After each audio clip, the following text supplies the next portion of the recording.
Olá pessoal, hoje daremos continuidade à unidade curricular Computação Básica.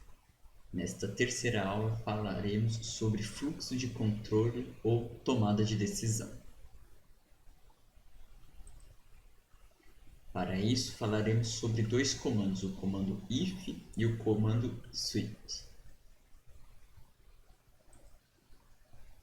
E aqui temos referências sobre os comandos.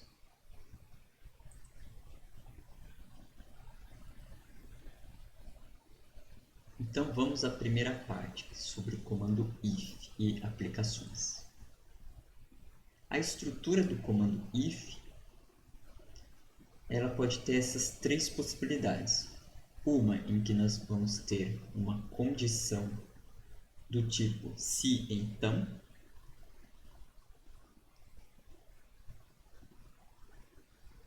Então esta primeira coluna, nós temos aqui se a condição for satisfeita,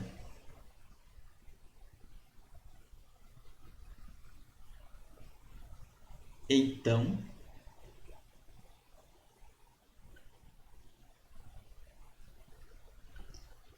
executa-se os comandos que estão dentro do comando, ou seja, entre if e end.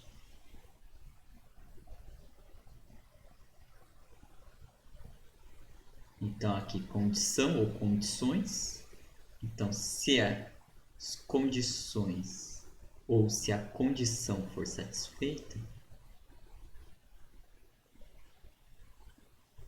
executa-se tais comandos.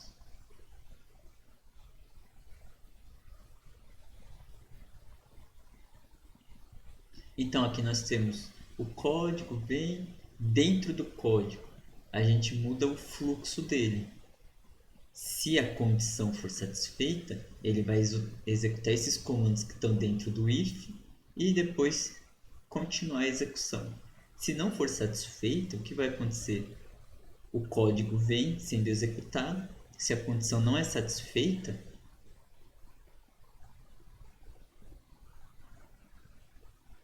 esses comandos que estão dentro do if, eles são pulados, eles não são executados. Então, se a condição é satisfeita, esses comandos são executados. Se a condição ou as condições não são satisfeitas, esses comandos aqui dentro não são executados.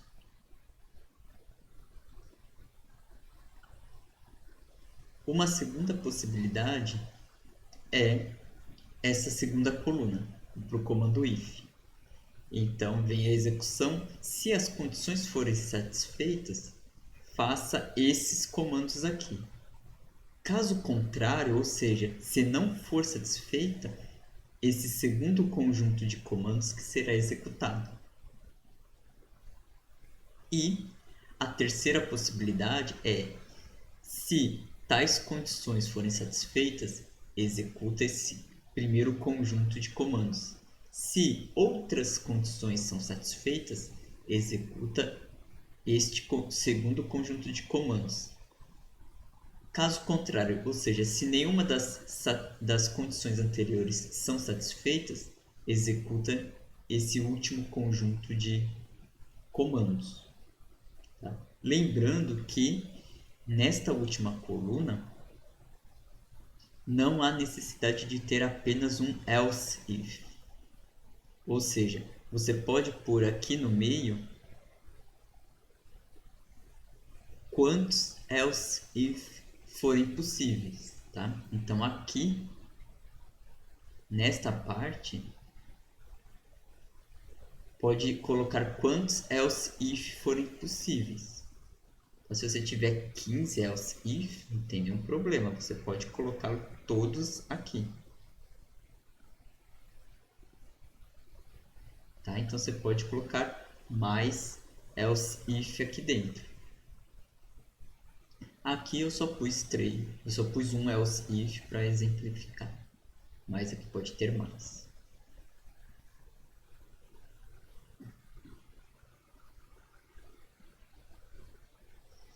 Então essa segunda estrutura, ela é um se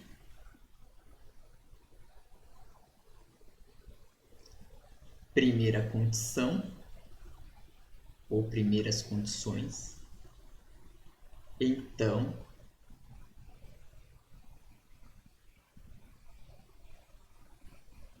comandos, caso contrário,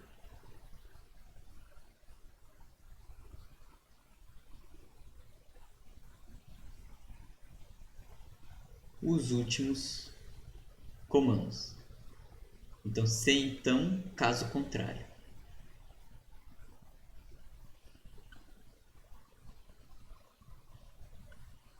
Então, vamos ver isso funcionando. Vamos ver exemplos para o comando if. Bom, antes de ver os exemplos, no slide anterior, nós vimos condições do comando if. O que seriam essas condições? Esses daqui que estão entre parênteses. O que seriam essas condições? Essas condições são relações matemáticas. Você pode ter uma relação, você pode ter um if com uma relação ou com várias relações. Bom, se você tiver uma relação, você vai usar um desses operadores aqui de igual. Tá? Lembre que o igual aqui para operação tem que ter os dois símbolos de iguais. Tá? Porque só um símbolo de igual, na verdade, é armazenamento de variável. Lembra, por exemplo, pega um número, armazena na variável x. Tá? Então, se você usar um símbolo de igual. Agora, dois símbolos de iguais, aí sim é a relação de igualdade. Então, esse daqui é a igualdade.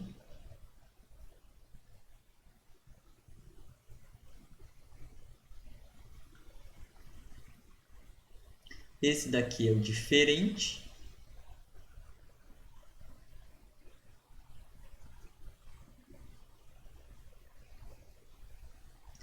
Esse daqui é o maior igual, menor igual, maior ou menor. Então, por exemplo, uma relação x maior que 2. Então, nós temos uma relação. Ou x menor igual que 3. Temos outra relação.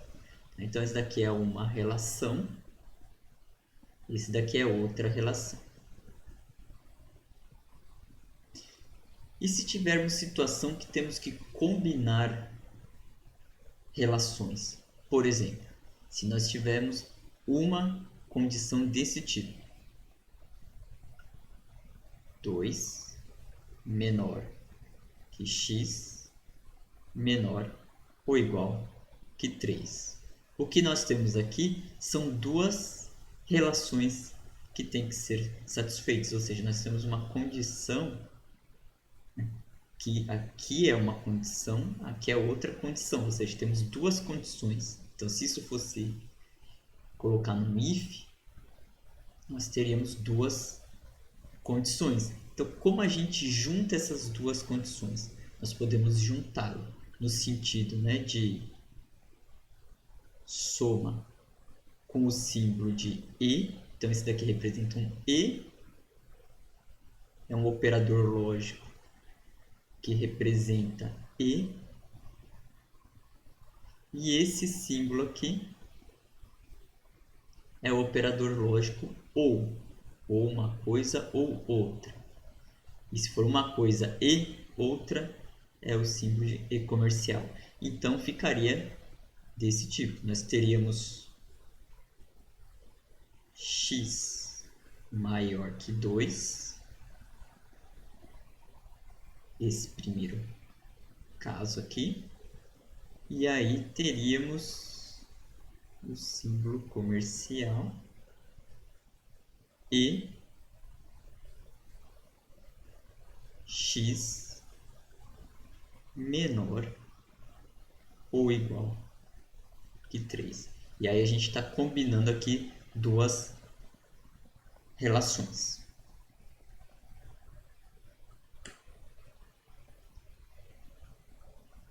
Então vamos para os exemplos, para as aplicações. Então o exemplo A, o objetivo é: dado fornecido um conjunto de números naturais, selecionar os pares. Então o usuário vai digitar a quantidade de números naturais que ele desejar e o código tem que selecionar os pares. Bom, para selecionar os pares, o que tem que acontecer? Nós vamos ter que pegar esse número, dividir por 2. Se a razão der zero, é porque é um número par, porque todo número par é divisível por 2. Por exemplo, se a gente pega 4, divide por 2, divisão dá 2 e o resto dá zero. Então, quociente 2, resto zero. Qualquer número par que a gente pegar, por exemplo, 2n, sendo que n é qualquer número natural. Se a gente dividir por 2, a divisão dá n, n vezes 2, 2n, 2n menos 2n, 0. Então, se a gente pegar um número e dividir por 2 e o resto der 0, ele é par.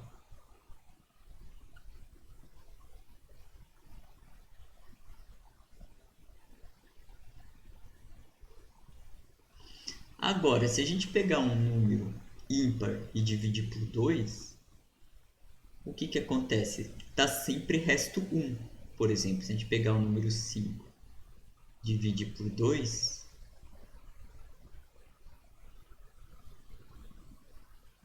a divisão dá 2.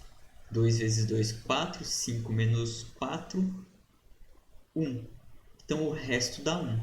Se a gente pegar qualquer número ímpar, 2n mais 1, em n qualquer número natural, dividir por 2, a divisão dá n, n vezes 2 dá 2n, 2n mais 1 menos 2n, o resto dá 1. Então, isso implica que 2n mais 1 é ímpar. Bom, o Octave ele tem um comando em que analisa resto de divisão. O comando é o comando mod. Então, se aqui eu tenho um número x e um número y, o resultado é o resto da divisão de x com relação a y. Então, o resultado é o resultado da divisão de x com y.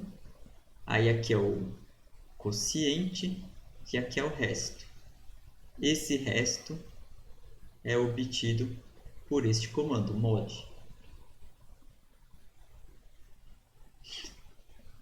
Então, nós vamos utilizar mod, um número aqui, x, dividido por 2. Se o resto for 0, vai ser par. Se o resto der 1, o número vai ser ímpar. E aí, então, nós vamos selecionar esse número com o comando if. Por quê? Nós vamos fazer o mod para observar o resto. Se o resto for 0, é porque o número é par. Então, eu vou selecionar ele, eu vou armazenar ele num outro vetor, guardar para depois imprimir na tela. Tá? Então, vamos ao Octave para fazer este código.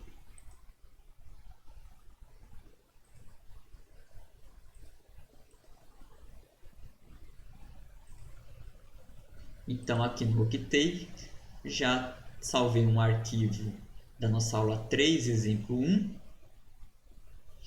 e com os objetivos, né? Então, fornecido um conjunto de números naturais, selecionar os pares. Então, nesse código, o usuário precisa digitar a quantidade de números. Então, nós vamos usar o comando input. Então, digite números naturais no formato, e aí no formato de um array.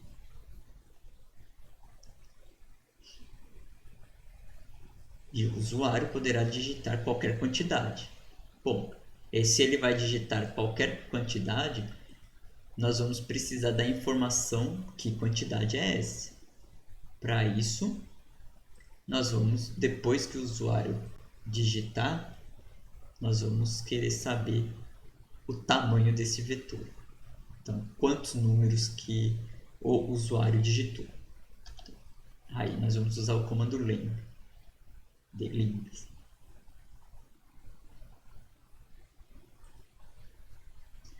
Bom, e aí vai ser o nosso n, vai ser a quantidade de números digitados do usuário. Depois eu vou querer um índice para saber a quantidade de números pares vai ter. Como eu ainda não sei a quantidade de números pares, então esse índice eu vou igualar ele a zero. Então esse índice de quantidade de números pares eu ainda não sei, então vou deixar como zero. Depois vou fazer um for para varrer todos os números digitados pelo usuário. Então eu vou fazer um for indo de 1 até n. Então nós vamos ter um for indo de 1 até n. E nesse for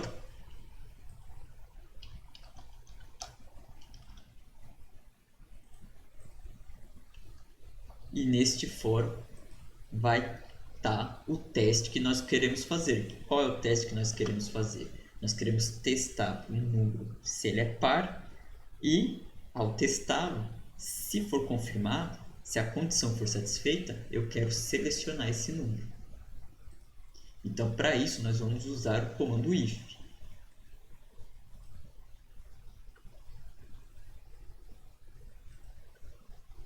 Então, se nós temos agora um vetor números. Quem que é esse vetor números? É a quantidade de números aqui que o usuário digitou. Tenho que varrer todos, desde o índice 1 até o n. Então, se o resto da divisão do primeiro elemento de vetor, quando o i for 1, do primeiro número do array, se eu dividir por 2 e der 0, é porque ele é par. Então, se ele for par, o que eu quero fazer? Eu quero armazenar ele. Então, o que eu vou fazer? Eu vou aumentar um valor no índice, no ind. Então, opa, identifiquei um par. Então, o meu ind ele vai ser ind mais 1. Então, aqui vai ser 0 mais 1, 1. E eu vou armazenar no vetor pares. Então, esse daqui é o novo vetor que eu estou construindo, indexado pela quantidade de números pares que eu vou ter até o final. E aqui está indexado porque eu estou percorrendo todos os números digitados pelo usuário. E o if, nesse caso, é só isso. Então, eu vou encerrar o if. Encerrei este if e acabou. Porque este laço de repetição vai fazer esse teste varrendo todos os números digitados pelo usuário com i indo de 1 até n. Depois disso, eu quero pôr esses números na tela. Então, eu vou pôr esses números na tela depois. Então, eu vou imprimir na tela esses números. Então, os números os N números pares são, e aí põe na tela os números pares. Tá? Então vamos executar o código.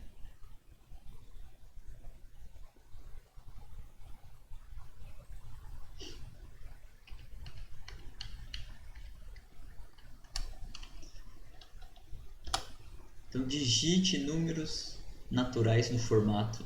Então vamos lá. Então, 1, 2, 3, 4, 5. Então esses são os números naturais que eu resolvi digitar. Poderia digitar qualquer um número natural. Enter. Os dois números pares são, tem o número 2 e o número 4. Então, tá ok. E se eu digitasse, nesse código, digitasse apenas um número par? Então eu vou executar de novo aqui e agora eu vou digitar assim. 1, 2, 3. Só tem um número par. Aí o texto ficou os números pares são. O texto ficou estranho, né? Mas fez certo. E se eu fizesse um conjunto sem nenhum número par? Então, 1, 3, 5. O que vai acontecer? Deu um erro. Por que deu um erro? Porque quando não digitei um conjunto que tem números pares,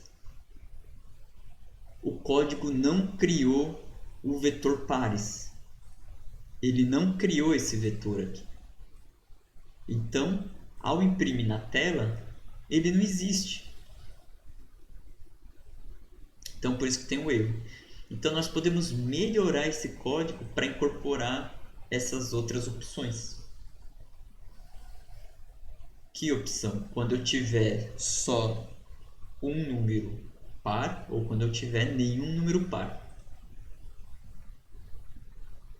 Então, depois que criou o vetor pares, eu vou melhorar essa parte aqui do código. Vou até apagar. Vou melhorar essa parte do código. Que maneira? Colocando um if. Se o int for zero, é porque não teve a quantidade, não teve número par digitado. Agora, se o int for 1, quer dizer que foi digitado só um número par. Se o int for qualquer outro valor, quer dizer que foram 2 ou mais. Tá? Então eu vou colocar esse if aqui de fora para fazer essa separação. Então quando for 0, o int vai digitar no conjunto não há números pares. Agora, se o int for 1, vai digitar o número par encontrado só tem 1. E aí vai escrever na tela. Caso contrário, ou seja, se não for nem 0 nem 1, for qualquer outro, 2 ou mais, e aí vai digitar aquele texto anterior. Os N números pares encontrados são.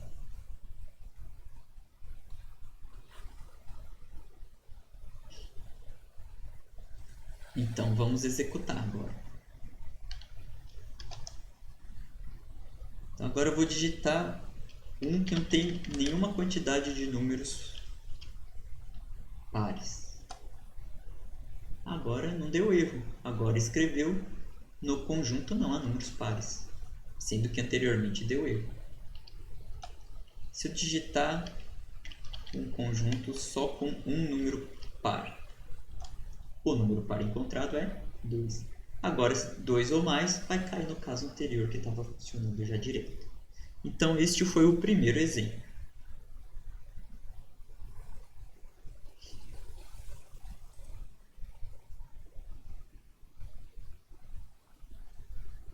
Então, vamos voltar para ver qual que é o segundo exemplo.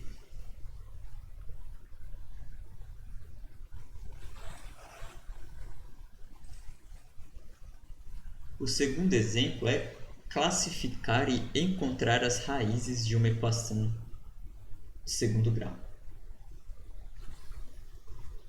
Então, esse exemplo B é classificar e encontrar as raízes do segundo grau.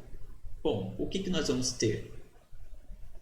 Nós vamos ter uma equação do segundo grau. O que é a equação do segundo grau? Ax ao quadrado mais bx mais c igual a zero, em que a é diferente de zero. E como resolve? Bhaskara. Então, nós temos o delta igual b ao quadrado menos 4a que multiplica c. Depois disso, nós vamos ter uma raiz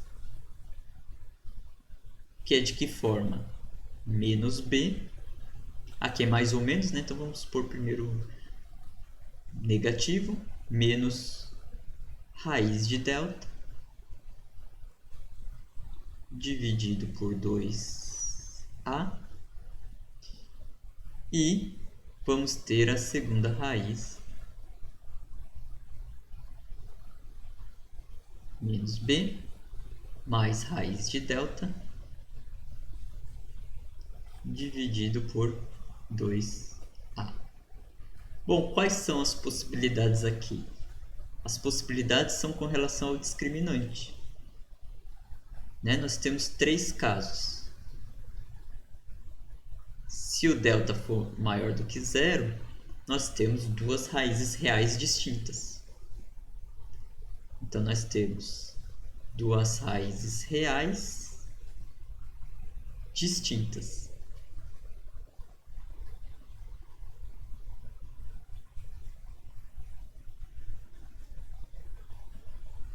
Se o delta for igual a zero,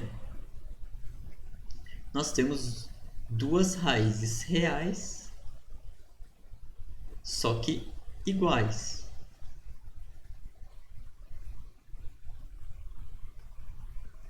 E o terceiro caso, quando delta for menor do que zero, nós não vamos ter raízes reais.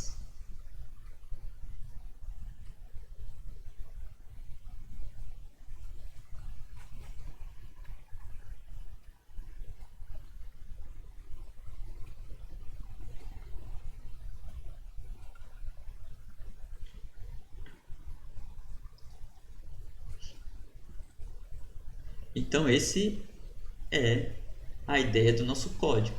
Então, nós vamos pedir para o usuário digitar os coeficientes a, b e c, depois calcular o delta, encontrar as raízes e aí classificar. Se o delta for maior do que zero, se for igual a zero, caso contrário, tá? Então nós vamos ter o if para distinguir as raízes. Então vamos ao Octave.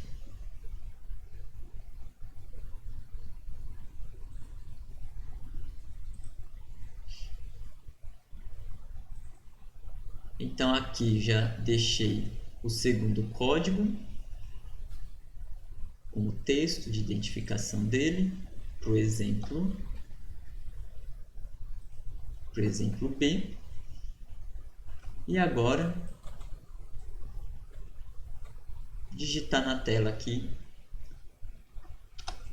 classificar e encontrar as raízes de uma equação de segundo grau. As raízes reais, tá?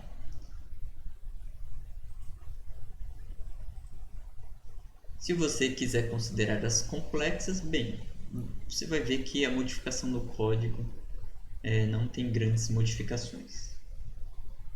Então, o mesmo código servirá também para encontrar as raízes complexas, tá? Mas aqui eu vou pôr raízes reais.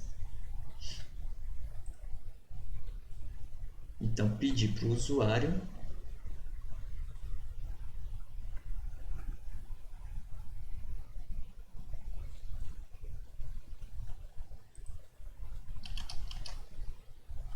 o formato da equação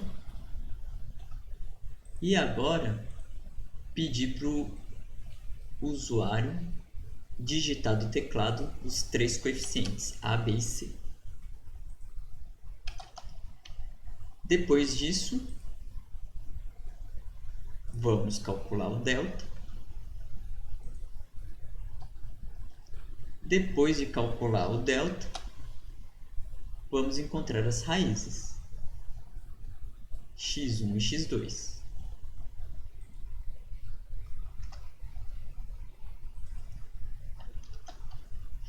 Encontrou as raízes. Vamos fazer o if. Então nós temos que ter um if para a raiz para o delta maior do que zero.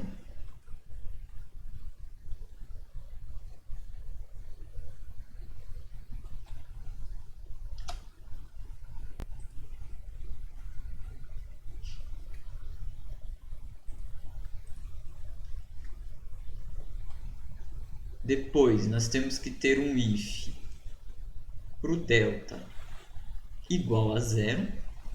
Então aqui, caso o delta for maior do que zero, vai fazer isso. Caso o delta for igual a zero, vai fazer isso. Caso contrário, ou seja, caso o delta seja negativo, vai escrever na tela que não possui raízes reais. E aqui fechar o if. Então esse é o nosso código.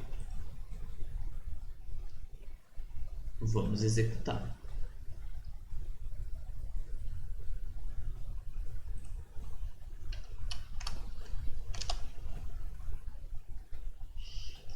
Digite o coeficiente A. 1, B, 5, C, 6. Então aí temos as duas raízes reais distintas.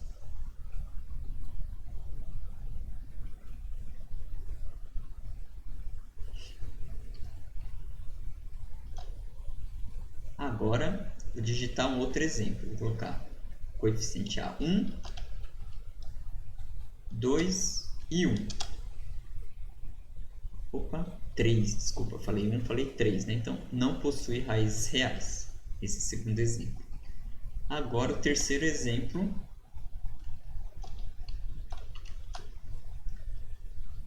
Possui duas raízes reais, né? Então, aí temos os três exemplos possíveis. Então, o if funcionando. Só que, se o usuário digitasse o a igual a zero, o que aconteceria? Então, vamos ver. Vamos supor a igual a zero. B igual a 2 e C igual a 1. Aí deu uma divisão por zero, e aí ele pôs o x1 menos infinito e o x2 não conseguiu calcular. E se nós quiséssemos evitar isso? Ou seja, evitar que o usuário digite zero e o código só vai para frente se ele digitar um número A, um coeficiente A diferente de zero. Podemos fazer isso com o comando while.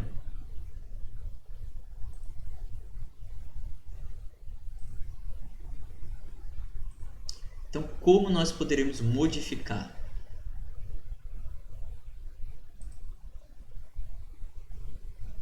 Então, aqui, quando o usuário for digitar A, eu vou colocar esse passo dentro de um while. E este while, ele só vai sair, ou seja, ele só vai ser satisfeito quando o usuário digitar um número A diferente de zero. Então aqui eu vou pôr um A igual a zero. Para quê? Para forçar que o código entre dentro do while. Tá? Então eu vou fazer assim.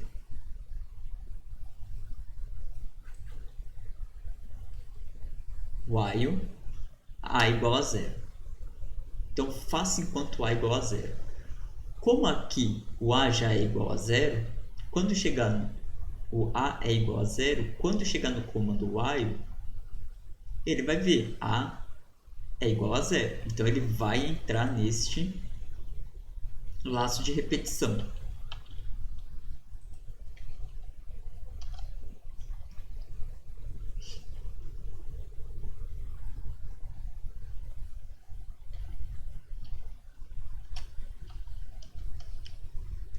Isso vai fazer com que o usuário só vai conseguir sair desse while quando a condição não for mais satisfeita, ou seja, quando ele digitar um A diferente de zero. Mas eu quero pôr um alerta ainda para ele. Eu quero falar, ei, você digitou um número inválido. Tá? Então eu vou acrescentar que se o usuário digitar um número inválido, quer dizer, que é um A igual a zero,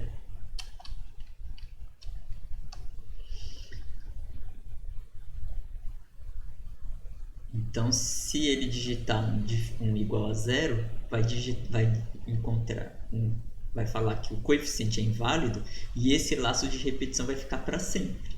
Então toda vez que ele digitar um número igual a zero, vai ficar infinitamente nesse laço.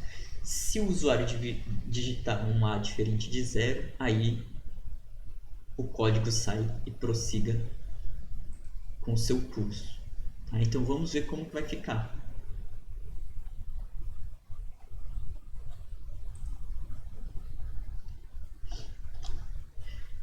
Então digite um coeficiente. Vou pôr A igual a zero. Lá, número inválido. Número inválido. Número inválido. Agora eu vou digitar um diferente, o que vai acontecer? Ele vai para o próximo passo, que é pedir o coeficiente B. E o C, pronto, encontrou as raízes. Vamos supor que eu queira as raízes complexas também. Porque aqui nesse exemplo, né, tá aqui, quando chegar as complexas, vai só escrever a equação não possui raízes reais. E aí nós podemos acrescentar assim, as raízes complexas são, se a gente quiser raízes não apenas reais, né,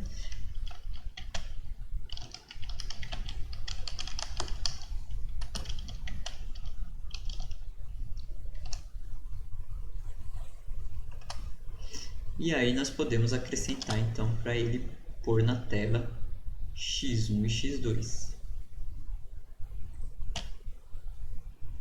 E aí agora não está só encontrando as raízes reais, só as raízes de uma equação.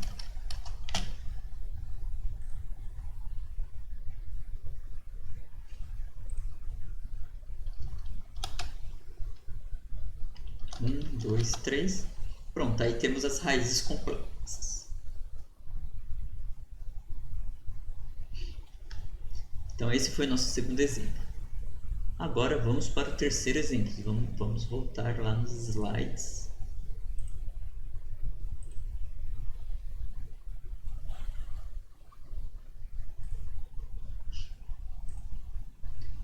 O nosso terceiro exemplo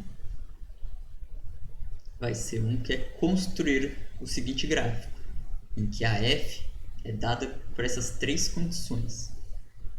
Se for menor do que zero, é o gráfico dessa parábola. Se o x estiver entre 0 e 1, é o gráfico dessa reta, e se x for maior do que 1, é essa constante. E x indo de menos 2 até 2. Bom, aqui é o if do jeito que a gente já vem utilizando com uma condição. Mas agora, aqui, esse pedaço é um if que tem duas condições, né?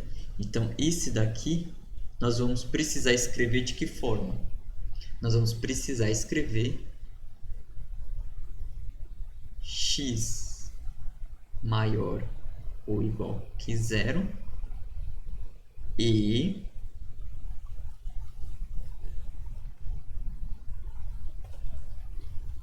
x menor igual que 1. Tá? Então, lá no else if, se a gente põe o primeiro como if, esta segunda condição vai ser um else if. Nesse else if vai ter essas duas condições. E o caso contrário é esse. Nós vamos construir um intervalo de -2 até 2, que nem lá no comando for. Nós vamos construir esse intervalo. E à medida que for construindo o valor de i, nós vamos jogar no if, porque conforme a condição, o y ou o f de x vai ser calculado com um dessas três opções. Então vamos lá ao Octave para ver esse código.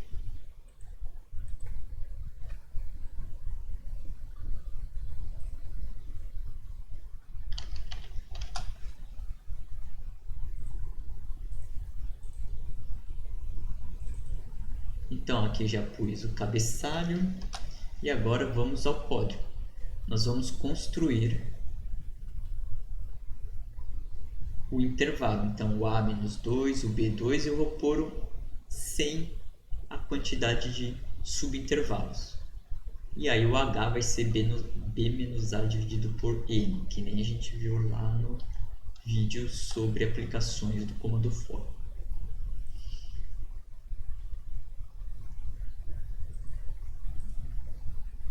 Agora, o que nós vamos fazer? Construir o intervalo. Então, nós vamos fazer um for indo de indo de 1 até n mais 1, porque se é n subintervalos, então são n mais 1 pontos. E agora que a gente constrói o ponto x, nós precisamos encontrar o f de x, ou seja, o y, para fazer o gráfico, para desenhar o ponto no gráfico. Então, o f de x aqui, o y, tem três opções. Então, nós precisamos de um if para encontrar o y. Então, o primeiro que a gente vai fazer é se o xi for menor do que zero. Ou seja, construiu esse ponto, após construir esse ponto, eu vou ver se ele é menor do que zero. Porque se ele for menor do que zero, o que tem que acontecer? Tem que ser a parábola. Tem que ser o gráfico da parábola.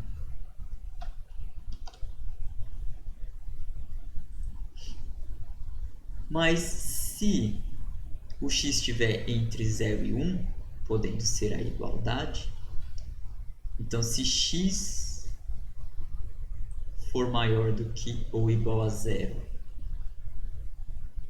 e se x for menor ou igual que 1,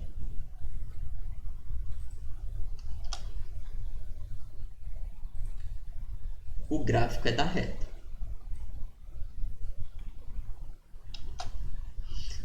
Caso contrário, ou seja, se x for maior do que 1, caso contrário, é a constante.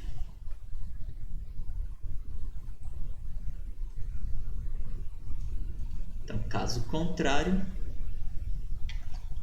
é constante o y. E aí a gente encerra o nosso if aqui. Então, nós começamos o nosso if aqui, encerramos o nosso if aqui. Este end é o do for e este end é o da função. Então, vamos executar o nosso código. Ah, falta fazer o gráfico, né? Então, vamos voltar aqui. E o gráfico? Então, vou pôr um comando aqui para o gráfico, que a gente já está habituado, que apareceu em vídeos anteriores. Então, aqui o comando criar uma figura, criar o plot, os nomes dos eixos, grade, box, e aí fazer a figura. Para vocês poderem visualizar essa figura, eu vou precisar compartilhar a tela com vocês. Então, eu já vou aqui compartilhar a tela com vocês. Então, vou executar. Pronto. Temos o gráfico. Aqui a parábola, depois a reta, depois a reta constante. Então, esse foi o nosso terceiro exemplo do comando if. Na parte 2, vamos ver sobre o comando sweep.